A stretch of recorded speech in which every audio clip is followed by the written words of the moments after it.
The third period bell rang, and Mina sped down the stairs and through the hallways for the first time since she'd stepped foot in school. She loved all her art classes, but this semester AP Studio Art was taught by her favorite teacher.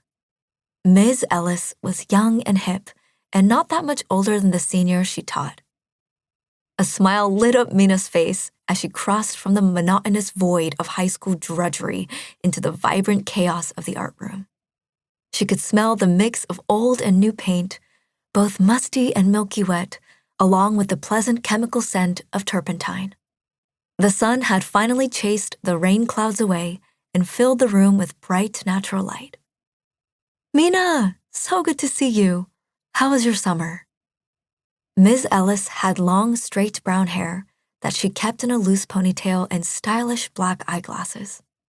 What was most striking about her was the innate grace she seemed to exude, even when wearing a dirty paint-covered smock. As they chatted, Mina let herself relax in the familiarity of her favorite classroom. She waved to a few old friends who were drawing in their sketchbooks and then went to sit down as Ms. Ellis greeted other arriving students. Mina straddled the art horse at her usual spot next to the windows, which now shimmered with cascading streams of raindrops. She took a moment to stretch her back as she settled into her seat. Art horses were benches with movable drawing boards. While they were very practical, they were not at all comfortable.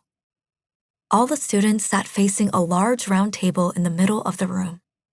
It was covered with an array of eclectic boxes that displayed a variety of interesting objects.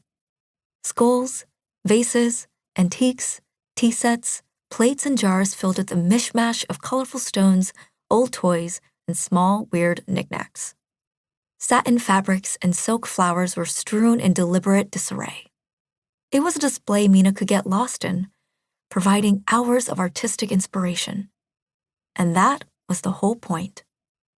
Ms. Ellis made her assignments challenging and reminded Mina to think of art as more than just beautiful creations, but as things of power and structure and space. It was this belief in the importance of art that reminded Mina of her mother. "Never forget, Mina. Art is magic," her mother told her. And Mina had believed her. How could she not when she'd seen her mother breathe life into all her paintings? Mina's mother had been a highly talented artist. She created realistic paintings that looked like vibrant photographs. It was her mother who taught her all about art from a young age, put pencils and brushes in her hand, let her roll her whole body in paint and decorate the walls of her art studio with handprints. Mina could communicate through drawing before she even learned to talk. It was in her blood. "Hey, Mina, you're here."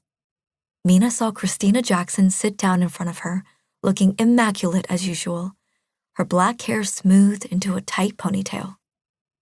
"I didn't think your dad would let you take this class," Christina continued. Mina's face darkened, her lips tightening.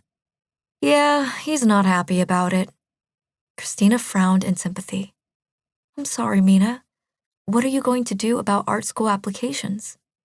This was something that had been worrying Mina all summer. "I don't know. Maybe apply to universities with good art programs instead of just art schools." "But what about RISD? We talked about applying together." Mina sighed. "He's fixated on me going to a real college.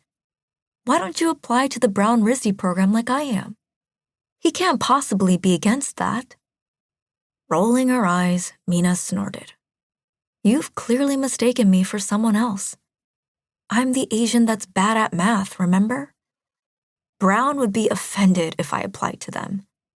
Unlike you, Miss Genius Jackson, sure to be valedictorian, who also happens to be a brilliant sculptor. All the top schools are gonna be fighting over you in one big nasty catfight." Rawr. A flush spread on Christina's cheeks, giving her dark brown skin a rosy glow and highlighting the few freckles she had. Mina thought how cute her friend looked when she got embarrassed.